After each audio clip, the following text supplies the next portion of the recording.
30 জন cricketer কেন্দ্রীয় চুক্তিতে 29 জনই স্বাক্ষর করেছেন, বাকি রয়েছেন মোহাম্মদ রিজওয়ান। তবে রিজওয়ান নাছোড়বান্দা, স্বাক্ষর তিনি করবেনই না। পাকিস্তানের এই উইকেটরক্ষক ব্যাটারের এই অবস্থানে নতুন বিতর্ক জন্ম নিয়েছে পাকিস্তান ক্রিকেটে। মূলত বোর্ডের প্রতি অসন্তোষ থেকেই স্বাক্ষর করেনি 33 বছর বয়সী এই ক্রিকেটার।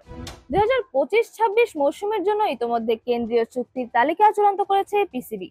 যথারীতি এই তারকার নাম সেই তালিকায় থাকলেও তিনি সেই চুক্তিপত্রে সই না করায় তোলপাড় শুরু হয়েছে। এবার পিসিবির কেন্দ্রীয় চুক্তি প্রণয়নে নতুন কিছু নিয়মের আশ্রয় নেওয়া হয়েছে। আগের মতো ক্যাটাগরি এ, বি, সি তে ভাগ না করে নতুন ভাবে তৈরি করা হয়েছে গ্রেডিং সিস্টেম। আর এই ব্যবস্থায় বদলে গেছে অনেকের অবস্থান। জানা গেছে রিজওয়ান তার ক্যাটাগরি পরিবর্তন ও পারিশ্রমিক কমে যাওয়ায় বিষয়ে হতাশ প্রকাশ করেছেন। তার ভাষ্যমতে পিসিবি তাকে যোগ্য সম্মান দিচ্ছে না, বিশেষ করে তার পারফরম্যান্স, অভিজ্ঞতা ও অবদান বিবেচনায়।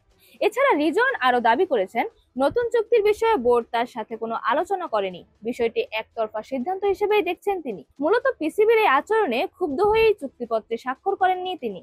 বোর্ডের সাথে রিজওয়ানের দূরত্বের শুরু ওয়ানডে নেতৃত্ব হারানোর সময় থেকে। রিজওয়ানকে হটিয়ে পিসিবি নতুন ওয়ানডে অধিনায়ক হিসেবে নিযুক্ত করেন শাহিন শাহ আফ্রিদিকে। এছাড়া টি-20 কে দলেও জায়গা হারিয়েছেন রিজওয়ান। সব মিলে বোর্ডের উপর যেন আস্থাই হারিয়ে ফেলেছেন এই ক্রিকেটার।